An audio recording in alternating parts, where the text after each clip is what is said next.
Wow, ganda. Linis. Ang ganda. Naliligo ba dyan?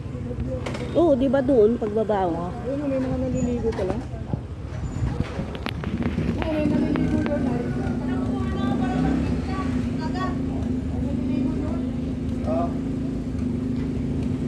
Tara swimming. Yun o, pagbaba mo lang may mga cottage na kasi dyan eh. Kabila. Kaya nga eh. May mga floating Bababa cottage lang. dyan eh. Mga floating cottage Yan dyan. ang tropa nandito sa Batangas mga lods. Alaga eh, kaya ka mag-libra. Yan, ganda ng...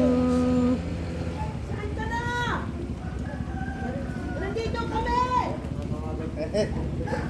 Sundayin mo lang kami! Uy, bawal maingay dito. Hinuli daw.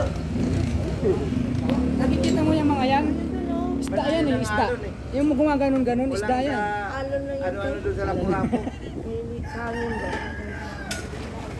Sa baba may mga naliligo. Oh. Nagbarko pa si ina eh. Balak na balak yung tubig. Kaya nga po.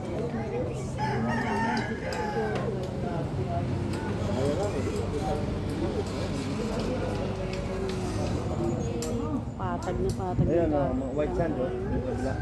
Isla pag ganyan no ina, pag nasa gitna. Ano ba? Kala nyo, buhangin. Kala nyo. Yan guys, nasa isla yun, pabundok na yun. Kung sino kumutok? Baho. Palibasa ng puka, sinabi ko talaga. Para magtuhay wala. Pasok ng hangin eh. Sila pa. Wala pa rin siyang kape. Kung dyan, papunta ka dyan tayo. Wala lupa.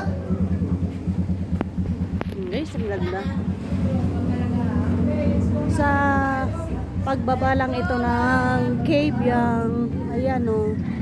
Hindi mo na talaga makikita kung saan ang dulo nitong dagat na to. Ayan o. Tapos napakatahimik pa yung dagat.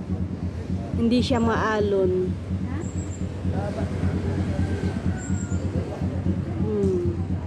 Ganda guys. Super. Relaxing view. Ayan, bababa ka lang dyan. Dagat na. Padaos-dos na lang.